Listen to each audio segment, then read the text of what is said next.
So I already got the air box out of the way. I got gotta get this dry out of here, and I'm gonna go ahead and disconnect the pressure sensor on the AC line.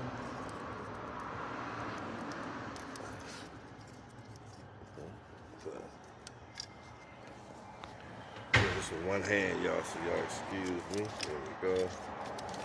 All that's disconnected. So boom.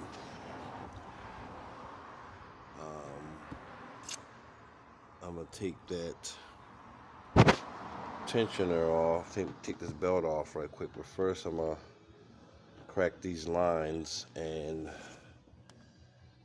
bleed this system, because